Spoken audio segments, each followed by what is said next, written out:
नमस्कार, मैं हूं आपके साथ आशा सरमाल। आप देख रहे हैं रिपोर्टर, और रिपोर्टर में आज हम सबसे पहले आपको लिए चलेंगे शोपियां। और शोपियां में आप देखिए किस तरह से आम लोगों को परेशानी झेलनी पड़ रही है। यहाँ पर किस तरह से लोगों का नुकसान हुआ है। 30 से 40 लाख रुपए का ये नुकसान बताया जा रहा है। आसिफ रिपोर्ट कर रहे हैं, आखिर क्या कुछ चल रहा है देखिए। जगह 24/7 और मैं आपके साथ मोहम्मद आसिफ। नाज़रीन, मैं आपको बता दूं कि आज रात एक फैमिली नहीं, कई फैमिली के ऊपर जो है कुदरत की तरफ से मुसीबतों का पहाड़ जो है उन पे टूट पड़ा है। क्योंकि आप जानते हैं कि मौसम खराब होने की वजह से और ओले पड़ने की वजह से काफ़ी इलाकों में जो है बहुत मकदार में ओले पड़े थे और बारिश भी बहुत हुई थी। मैं शादाब करेवा में हूँ इस टाइम, और शादाब करेवा के जंगलात में ये बेड़े जो है जो मोहम्मद शफी नामी व्यक्ति जो है वो बेड़े चराने के लिए पास में ही 2-3 किलोमीटर दूर जंगल में गया था बेड़े चराने के लिए, जो रूटीन में वो चराता था। लेकिन कल शाम जैसे ही मौसम खराब हुआ, मौसम खराब होने की वजह से तेज ओले जो है पड़ने शुरू हो गए। उन ओलों की वजह से जो है सर्दियों की वजह से वहां से इसने अपने बेड़ों को अपने घर लाने की कोशिश की, घर लाया और रात में अपने उस स्टेबल में रखा। और सुबह ही जब ये दोबारा रूटीन जैसे होता है कि रात को बंद करते हैं और सुबह फिर निकालते हैं, तो जब सुबह ही अपने उस गाँव खाने के पास गए तो गाँव खाना जैसे ही खोला तो इसने पाया कि वहां पे जितनी भी बेड़े हैं, हालांकि 100 बेड़े हैं, 3 से 4 गाँव खानों में इसने जो है अपने गाँव खाने के साथ साथ हमसाये की जितने भी गाँव खाने थे उनसे भी गुजारिश की। उसके बाद उन गाँव खानों में ये बेड़े रखी थी। लेकिन जैसे ही रूटीन बेस पे जैसे होता है कि जो चरावा होता है, जो बेड़े चराता है, वो सुबह जाता है निकालता है और शाम को जो है बेड़े बंद करता है। वैसे ही इसने किया था। जैसे ही रात बारिश हुई थी, बारिश के बाद जो है बेड़े उस गाँव खानों में बंद की थी। जब सुबह निकालने के लिए गया, गाँव खाने के पास पहुंचा तो जैसे गाँव खाने का पहला दरवाजा इसने खोला एक गाँव खाने का, तो वहां देखा कि तमाम बेड़े जो हैं वो मरी हुई मुर्दा पाई। तो साथ साथ इसने अपने बेटों को भी बुलाया और हमसायों को भी बुलाया। तो इसी तरह से 3-4 गाँव खाने जो हमसायों के थे तमाम खोले और तमाम के तमाम जितने भी तकरीबन 110 बेड़े हैं तमाम मुर्दा पाई। मैं और भी बताऊं कि इतना नुकसान इस फैमिली का भी हुआ है और उन लोगों का भी हुआ है जिन्होंने अपनी बेड़े जो है इनको चराने के लिए दी थी। और मैं आपको बता दूं सबसे बड़ी बात इसमें है कि गवर्नमेंट स्पॉन्सर्ड एक यूनिट भी था जिसमें कुछ बेड़े थी, वो भी जो है मर चुकी हैं। अब डिस्ट्रिक्ट एडमिनिस्ट्रेशन, हमारे डीडीसी हालांकि बहुत ही अच्छे हैं, वो यहाँ पे स्पॉट पे आके देखें कि कितना नुकसान हुआ और जितनी हो सके उनसे इनकी मामलत करें, ताकि थोड़ा बोझ जो है दुखों का पहाड़ इन पे टूट पड़ा है, थोड़ा बोझ इनका कम हो सके। कल महकमा मौसमियात की पेशन गोई नहीं थी। अचानक ये बेचारे जो गरीब लोग हैं जिनका गुजारा इसी भेड़ बकरी पर ये पालते थे, गवर्नमेंट से कुछ बेड़े यूनिट एक लिया हुआ था, ज़मीन बेच कर ये 2-4 आदमी जो हैं इन्होंने एक 150 के करीब जंगल में ली थी। अचानक जब बारिश आई, मौसम ख़राब हुआ, तो ये दौड़ते हुए भागते हुए यहाँ पर कुछ गाँव खाने, इन्होंने लोगों से कहा कि हमें गाँव खाने दे दो। कुछ बेड़े तो बीमार हो गई थी ऑलरेडी ओला लगने की वजह से, तो इन्होंने इन गाँव खानों में ये बेड़े बंद की। तो सुबह उठे तो सुबह जैसे इन्होंने दरवाज़ा खोला तो वहाँ पर दरवाज़ा खोलते ही कुदरत का कहर जो है, कुदरत का जो कहर जो है वो इन पर डा चुका था। तो इन्होंने रोते बिलखते हुए हमसायों को बुलाया। तो जैसे हम यहाँ पहुँचे तो हमने यहाँ देखा कि तमाम की तमाम बेड़ें जो 110 थी, 120 के करीब बेड़ थी, वो बिल्कुल मर चुकी हैं। तो हम अब इसमें ये कह सकते हैं कि अफसोस तो हमें है, ये गरीब हैं। इनका ऐसा ही है कि जैसे परिंदे को पर काट के छोड़ दिया जाए, ऐसे ही ये गरीब हैं। इनके जो तमाम तर दारो मदार जो इनकी रोज़ी रिज़्क़ का है वो इस पर है।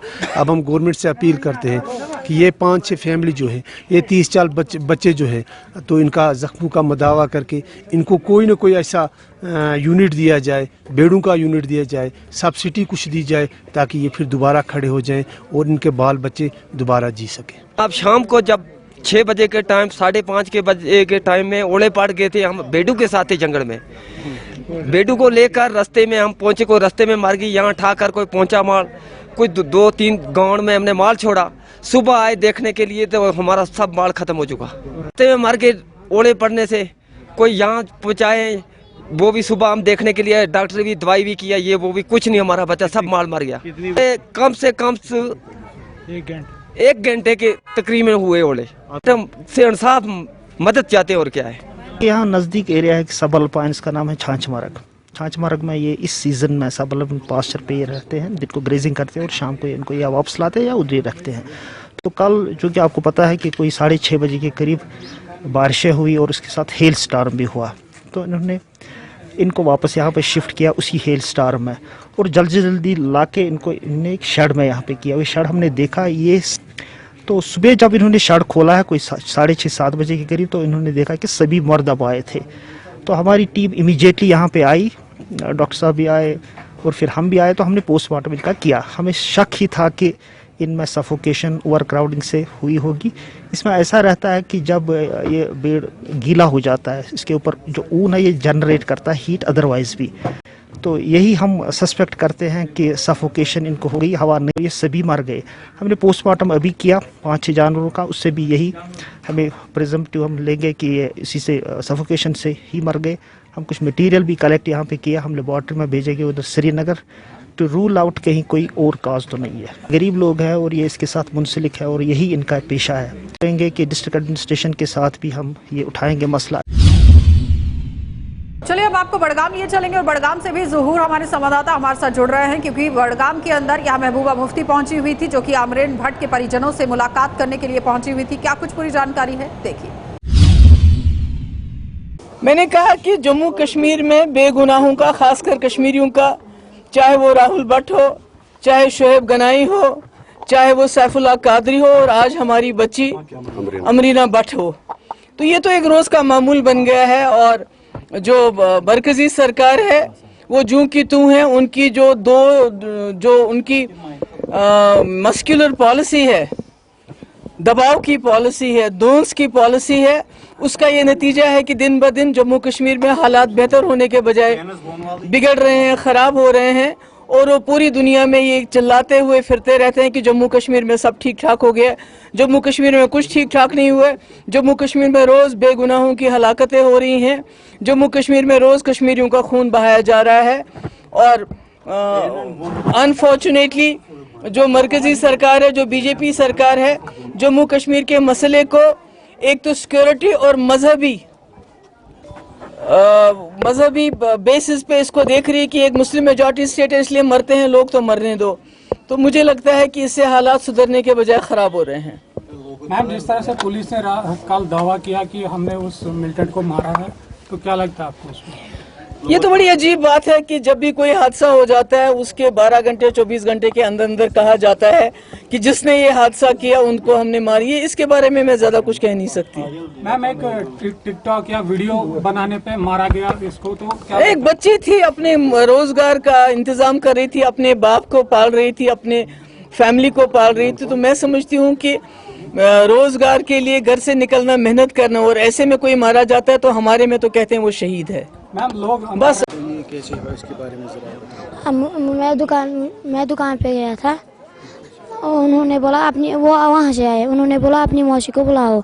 मैंने जब मौसी को बुलाया, वो आई, बाहर आई, वो उन्होंने बोला उनको प्रोग्राम है यहाँ पर बड़गाम में। फिर आ गया, उन्होंने बोला आनी ने बोला उन्हें, तो आप कौन हो? उन्होंने उसी समय गन निकाला और उन्होंने फायरिंग की। तो फिर उसके बाद मुझे पता नहीं, मुझे पता नहीं, मैं फिर बेहोश था। इस वक्त आप ठीक हो? हाँ, इस वक्त हाँ। वस्ती जिला बड़गाम के खुशरू इलाके में हम इस वक्त मौजूद हैं, जहां पर कि अमरीन नामी लड़की को, जो कि गुज़श्ता परसों रात को उसको गोली लगी थी और वो जो रात में ही दम तोड़ दिया था, फिर उसने SMHS हॉस्पिटल में। और यहाँ पर अगर हम देखें तो जो उसका भतीजा था उसको फायर लगी थी, लेकिन वो अब स्टेबल है, उससे हमने बात की। और अगर आपको बताते चलें, करीबन 11-11:15 यहाँ पर जो है PDP की जो है प्रेसिडेंट महबूबा मुफ्ती ने यहाँ पर विज़िट किया और उन्होंने भी जो दारजबंदी की इस परिवार से, यहाँ पर जो है इनको फातिहा पढ़ी और पे ये गोली आई थी, उस बच्ची से भी उसने मुलाकात की। JK 24/7 के लिए मैं बड़गाम से ज़हूर हुसैन। चलिए अब आपको टंगमर्ग के लिए चलते हैं और गुलमर्ग के अंदर आप देखिए किस तरह से टूरिस्ट का तांता लगा हुआ है। बाहर से लोगों के यहाँ पर पहुंचने का बदस्तूर सिलसिला जारी हो चुका है। आदिल रिपोर्ट कर रहे हैं, देखिए। कश्मीर में लगातार 2 सालों के बाद एक बार फिर अगर हम टूरिज्म के हवाले से बात करेंगे तो इस वक्त अच्छी खासी तादाद जो सयाहों की यहाँ पर मौजूद है। वही शायद मुकाम गुलमर्ग, सोनमर्ग, पहलगाम या मुख्तलिफ जो भी यहाँ पर शायद मकामात हैं, इन पर अच्छी खासी तादाद जो सयाहों की मौजूद है। जब हमारी AD टूरिज्म गुलमर्ग से बात हुई, आइए आपको सीधे गुलमर्ग ले चलते और दिखाते क्या कह रहे इस हवाले से AD टूरिज्म। पर्टिकुलरली गुलमर्ग की बात करूं तो वो खुशाइन बात है कि हमारा जो डेली बेसिस पे यहाँ टूरिस्ट आता है वो 8 से 9,000 जो फिगर है वो क्रॉस करता है। अगर हम लोकल्स को मिला के बात करेंगे तो it crosses 10,000 on weekends as well. तो ये बहुत खुशाइन बात है क्योंकि बहुत सालों के बाद हम देख रहे हैं कि समर्स में ऐसा टूरिज़्म, ऐसा टूरिस्ट फ्लो हम कश्मीर में देख रहे हैं। मुल्क के मुख्तलिफ रियासतों से जो यहाँ आते हैं उनको एक पॉजिटिव मैसेज यहाँ से गई, और साथ में जो कोविड का जो पीरियड रहा 2-3 साल का, उसके बाद लोगों में भी एक इंटरेस्ट है कि वो सेहत अफजा मुकाम जो भी है हमारे मुल्क में वहाँ आते हैं। और कश्मीर आपको खुद भी पता है कि उसके लिए एक नंबर 1 स्पॉट मानी जाती है। और दूसरी बात अगर मैं ये कहूँ कि जो मुल्क के जो दूसरी रियासतें हैं इस वक्त वहाँ गर्मी की एक लहर चल रही है, तो उसके लिए आप खुद देख रहे हैं ये जो नज़ारे हैं, इससे बढ़िया नज़ारे एक टूरिस्ट को कहाँ मिलेंगे अगर वो कश्मीर ना आए। तो डिपार्टमेंट जो टूरिस्ट है हमारा उनको हमेशा से वेलकम करता आ रहा है। और मैं आपको ये भी बता दूं कि क्योंकि गुलमर्ग को आप कहते हो कि ये विंटर डेस्टिनेशन है, बल्कि मैं इसको अगर कहूँगा कि ये पेरिनियल डेस्टिनेशन, ये ईयर राउंड डेस्टिनेशन है। ये ऐसी वाहिद डेस्टिनेशन है हमारी पूरी J&K में जो पूरे साल जहाँ पर फ्लो जो है जो मेंटेन रहता है, जहाँ पर कभी भी आपको जब आप कभी भी चेक करोगे तो 100% बुकिंग रहती है होटलियर्स की।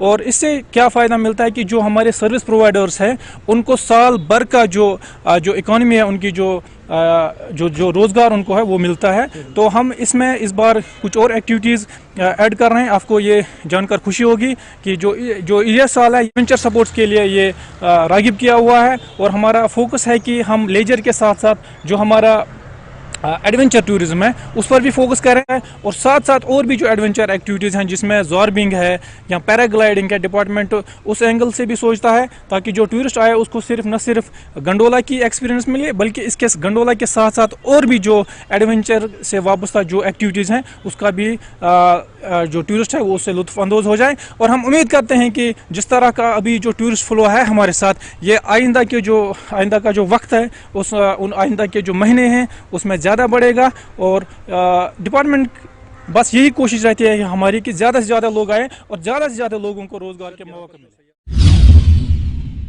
चलिए अब आपको श्रीनगर से भी एक और खबर दिखा देते हैं जहां पर आप देखिए स्कूल किस तरह से चलाया जा रहा है। महज एक ही कमरे में ये स्कूल चलाया जा रहा है। 2012 में ये बिल्डिंग बनाई गई थी, लेकिन किस तरह से यहाँ पर काम हो रहा है, फैजल हमारे संवाददाता क्या कुछ अपडेट कर रहे हैं, देखिए। तुम वो पान ये 4 बच्चे कि बरस तल नबर कन बच्चे जाय मुख मजबूरी क्या ये वो तकरीबन कम से कम वरी इथे पे बच्चे अके नबर कन स्कूल जाय क्या कर क्या कर जाय वन मगर दपान क्या करो बंद कोर्मुत जाय वो जाय अत क्या करो खबर जान खुदा क्या पता स्कूल तेल ब्रो चलान मे सही पता पर मगर अत खुल जाय अत खबर क्या वजह गो सह नहीं पता मे बच्चे के नबर कन वो पान ये नबर कन मे पूर पाया कि बहुत मजूरी दह कर बहुत आवर मे पूर पाया कि ये बच्चे पान वो नबर कन स्कूल बर जाय गवर्नमेंटस क्या अपील करो अत गोस बच्चन जाय स्कूल गई क्या परहन बच्चे असल पे परहन स्कूल जाय क्या करो तुम वो नबर कन यूथ सेल तू वो पान कि अत जाय स्कूल तेल कड़ो स्कूल मज तेल बे स्कूल निमो बच्चे मा रोज नबर कन मा पर बे क्या करो बे क्या हेको कर। इस वक्त हम श्रीनगर के आलिकदल इलाके में मौजूद है जहां पर एक मिडिल स्कूल 2005 में एस्टेब्लिश किया गया था, लेकिन इस वक्त करीबन 12 साल हो गए, लेकिन ये स्कूल अभी भी एक ही कमरे से ऑपरेट कर रहा है। एक कमरा है जिसमें पूरी तरीके से बैठने की जगह नहीं है। बच्चे जो है वो इस कमरे के बाहर भी बैठते हैं। 2005 में एस्टेब्लिश किया गया, लेकिन अभी तक इनके लिए कोई बिल्डिंग प्रोवाइड नहीं की गई। जहाँ हुकूमत की तरफ से लगातार एजुकेशन सिस्टम को बेहतर बनाने के दावे किए जा रहे हैं, वही अगर हम बात करें श्रीनगर के स्कूल की तो यहाँ पर हम देखते हैं कि पूरी तरह से जो एजुकेशन डिपार्टमेंट है वो पूरी तरह से फेल हो चुका है। यहाँ पे छोटे छोटे बच्चे पढ़ रहे हैं जो आज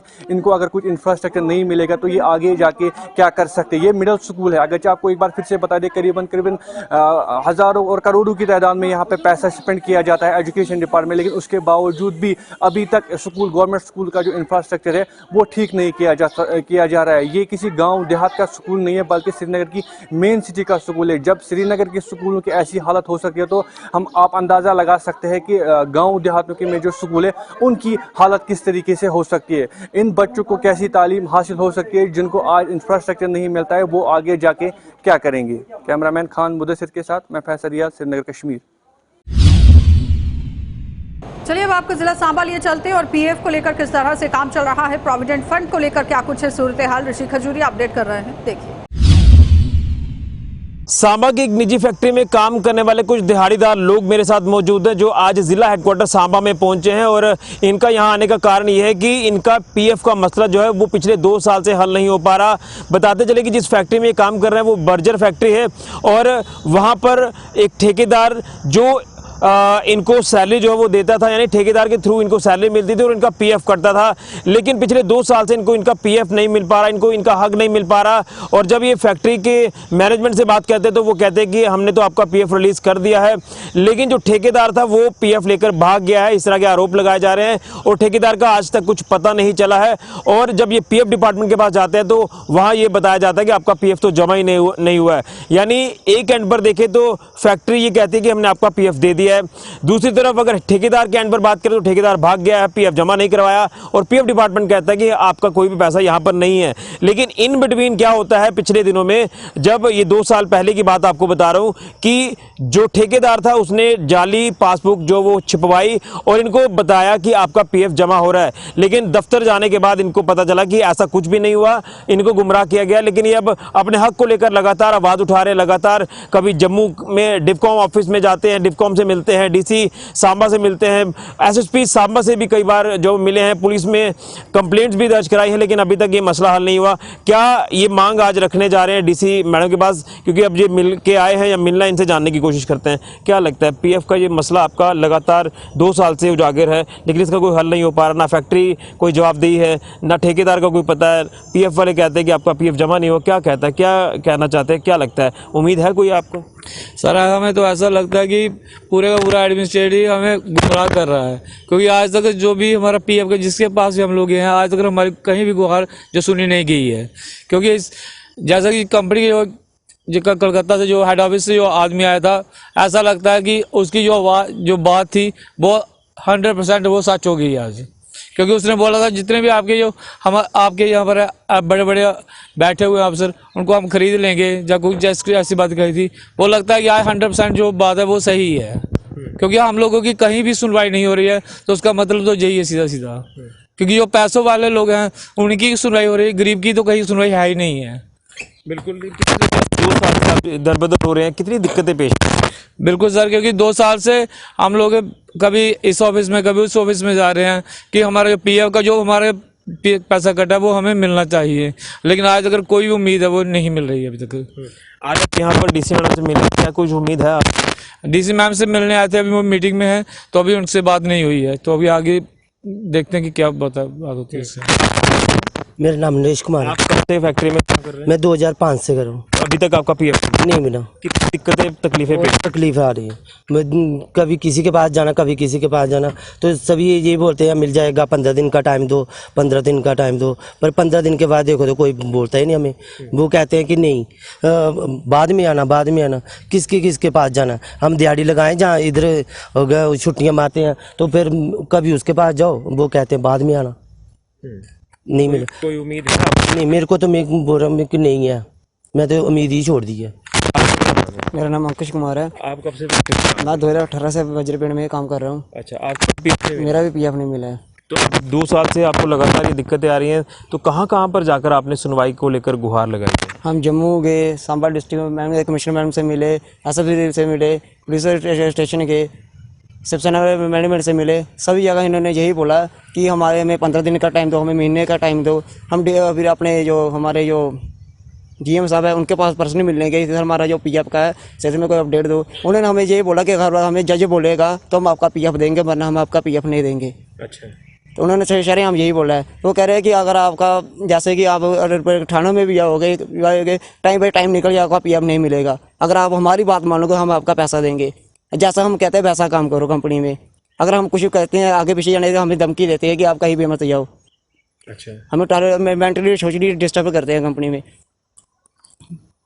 बिल्कुल, इनका साफ तौर पर कहना है कि इनकी सुनवाई नहीं हो पा रही है। 2 साल से दरबदर हो रहे हैं पीएफ को लेकर, और पीएफ जो कि दुख सुख में ये पैसा काम आता है, लेकिन जो उम्मीद थी वो उम्मीद अब टूटती जा रही है। जिस तरह से लगातार डिले हुआ है, 2 साल का वक्त निकल गया, लेकिन अभी तक इनका हक जो है वो इनको नहीं मिल पाया है। और जम्मू में चक्कर काट चुके हैं। रोज़ अगर जाना हो तो किराया लगता है, यहाँ तक आना हो तो किराया लगता है, और दिहाड़ीदार लोग हैं, घर चलाएं या अपना ये मसला हल करवाएं, ये आज काफ़ी परेशान हैं। हालांकि कुछ और लोग भी हैं वो इंतज़ार कर रहे हैं कि कब डीसी मैडम बुलाते हैं, अंदर उनसे अपनी बात रखी जाए। उसको लेकर उम्मीद तो इन तमाम लोगों को है, लेकिन ये एक इंक्वायरी का विषय, जाँच का विषय है। हालांकि पिछले दिनों में जो पुलिस ऑफिसर है उन्होंने भी एक आश्वासन दिया था कि हम इसमें जाँच करेंगे, लेकिन अभी तक कोई नतीजा नहीं निकल पाया। अगर ठेकेदार की बात करते हैं तो वो यहाँ से भाग गया है, पैसा लेकर भागा है, ये इनकी तरफ से आरोप लगाए जा रहे हैं। फैक्ट्री कहती है कि हमने पैसा दे दिया गया, जो है वो इनको दे दिया है, रिलीज़ कर दिया पीएफ, लेकिन इनको नहीं मिला। और पीएफ ऑफिस में जब आते हैं तो कहा जाता है कि आपका पीएफ तो यहाँ पर जमा ही नहीं हुआ। तो ये ऐसा लगता है कि कोई बड़ा स्कैम भी हुआ है। लेकिन अब ये भी बताया जा रहा है कि कोर्ट में मामला है, कोर्ट में क्या कुछ फैसला सामने आता है उसके बाद ही पता चल पाएगा। लेकिन अपने हक को लेकर लगातार ये गुहार लगा रहे हैं। प्रशासनिक एंड पर आकर हर बार ये आश्वासन लेकर जाते हैं, लेकिन अभी हाथ कुछ नहीं लग पा रहा। राहुल के साथ ऋषि खजूरिया, जिक्र 24/7। अब आपको लिए चलेंगे जिला डोडा, और बदतमीजी की है और कार्रवाई को अंजाम देने की बात कही गई सीओ की तरफ से। क्या कुछ पूरी जानकारी है, वसीम गट्टू जुड़ रहे हैं, देखिए। कल से हम देख रहे हैं एक टीचर काफ़ी ज़्यादा सुर्खियों में नज़र आ रही है। एक वीडियो काफ़ी ज़्यादा तेज़ी से वायरल हो रहा है। आपसी झगड़ा काफ़ी ज़्यादा देखने को मिल रहा है। एक शॉपकीपर के बीच में एक टीचर जो महिला है उनके बीच में काफ़ी ज़्यादा वो झगड़ा देखने को मिलता है, और भागवा के इलाके से वीडियो सामने निकल के आ रही है। मेरे साथ खास बातचीत के लिए हैं चीफ एजुकेशन ऑफिसर। सर, क्या बताना चाहोगे? जिस तरह से हम देख रहे हैं कल से वीडियो काफ़ी तेज़ी से वायरल हो रहा है, और पहले ये जानना चाहूँगा, जो शख्स बता रहा है कि हमने पहले भी चीफ एजुकेशन ऑफिसर को ये कंप्लेंट दी थी कि ये पहले ही टीचर जो है यहाँ से निकल के जो है प्रॉपर टाइम पे स्कूल बंद नहीं करते हैं, तो इस हवाले से क्या बताना? कंप्लेंट उन्होंने दी थी आपको?